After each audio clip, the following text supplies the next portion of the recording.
Hello friends, ഞങ്ങളിന്ന് പുരുകം thread ചെയ്യാൻ പോവാം കേട്ടോ. ഞങ്ങളെന്ന് പറഞ്ഞു കഴിഞ്ഞാൽ ഞാൻ മാത്രമേ ത്രെഡ് ചെയ്യുന്നുള്ളൂ, ഇവളൊന്നും ത്രെഡ് ചെയ്യുന്നില്ല. പിന്നെ വീട്ടിലേക്കാട്ടോ പോണത്, ബ്യൂട്ടി പാർലർക്കൊന്നുമല്ല പോണത്. അവിടെ അവർ വീട്ടിൽ തന്നെ ചെയ്ത് തരും കേട്ടോ.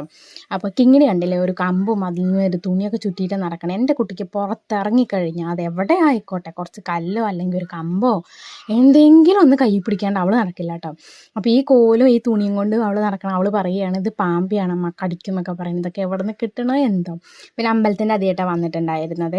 ഇത് കണ്ട മൈലാഞ്ചി ചെടിയാണ്. ഞങ്ങൾ അവിടെ അമ്പലത്തിൻ്റെ അവിടെ കണ്ടത്തിന് 4 പുറം മൈലാഞ്ചി ചെടി വെച്ചിട്ടുണ്ട്. ഞങ്ങൾ കുട്ടികളൊക്കെ ആകുമ്പോൾ അത് എപ്പോഴും അരച്ച് കയ്യിലിടുമായിരുന്നു കേട്ടോ.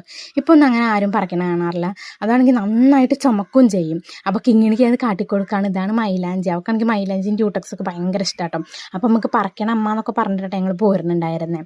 പിന്നെ അവിടെ എത്തി പുരുകൊക്കെ ത്രെഡ് ചെയ്ത് കഴിഞ്ഞ് പിന്നെ കുറച്ച് നേരമൊക്കെ ഇരുന്ന് വർത്താനൊക്കെ പറഞ്ഞു. പിന്നെ അവിടെ ആണെങ്കിൽ നിറച്ച് മാങ്ങ ഉണ്ടായിരുന്നു. അപ്പം അങ്ങനെ ഒരു മാങ്ങയും പറിച്ചിങ്ങനെ ഉപ്പും മുളകൊക്കെ തിരുമ്മി തിന്നുമായിരുന്നു കേട്ടോ. അപ്പോൾ കിങ്ങിണിക്ക് എൻ്റേതായിട്ട് കുറച്ചെങ്കിലും ചെറിയ സ്വഭാവം കിട്ടാണ്ടിരിക്കില്ലല്ലോ. അവളും വന്നിട്ട് അതിന് ചെറിയ എരിവൊക്കെ ഉണ്ടായിരുന്നാലും ആൾ ഉപ്പും മുളകും തിരുമ്മിയതല്ലേ, ഉപ്പൊക്കെ കൂട്ടി തിന്നിയിരുന്നു. ഇത് ആദ്യമായിട്ടൊക്കെ കഴിക്കുന്നുണ്ടായിരുന്നു. അവൾക്കും ഇഷ്ടപ്പെട്ടുണ്ടായിരുന്നു. ഇനി കുറച്ചങ്ങോട്ട് പിന്നെ കുട്ടി ഇങ്ങനെ തന്നെ ആയിരിക്കും എന്നൊക്കെ തോന്നണത്. പിന്നെ അവിടെ ഈ ആപ്പിൾ ചാമ്പാന്ന് എന്നോട് പറഞ്ഞത്. ഇതിൻ്റെ ഒരു ചുമപ്പ് ഞാൻ കഴിച്ചിട്ടില്ല, പക്ഷേ ഇത് കുറച്ചും കൂടെ വലുതാവും. അപ്പോൾ അത്യാവശ്യം മധുരമൊക്കെ ഉണ്ടാവാറുണ്ട്. അപ്പോൾ ഒരു 4-5 അതും പറിച്ച് 2 മാങ്ങയും പറിച്ചിട്ട് നേരെ ഞങ്ങൾ നികേഷ് ഏട്ടൻ്റെ വീട്ടിലേക്കാട്ടോ വന്നത്. തൊട്ടപ്പുറത്ത് തന്നെയാണ് നികേഷ് ഏട്ടൻ്റെ വീട്. അപ്പം എൻ്റെ അമ്മ അവിടെ വന്നിട്ട് വർത്താനം പറഞ്ഞിരിക്കുന്നുണ്ടായിരുന്നു നികേഷ് ഏട്ടൻ്റെ അമ്മേനോട്. അപ്പോൾ അവിടെ കുറച്ച് നേരം വർത്താനമൊക്കെ പറഞ്ഞ് അങ്ങനെ ഇരുന്നു. പിന്നെ ഇത് നികേഷ് ഏട്ടൻ്റെ ഒരേട്ടൻ്റെ കുട്ടിയാണ്, കിച്ചു എന്ന് പറയും.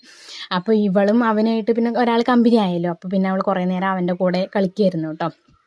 പിന്നെ പോരുന്ന വഴിക്ക് പിന്നെ ഒരു കമ്പെടുത്ത് കൈ പിടിക്കുന്നുണ്ടായിരുന്നു. അപ്പോൾ അത്രയും ഇന്നത്തെ വീഡിയോ ഇഷ്ടപ്പെട്ടാൽ ലൈക്ക് ചെയ്യണേ.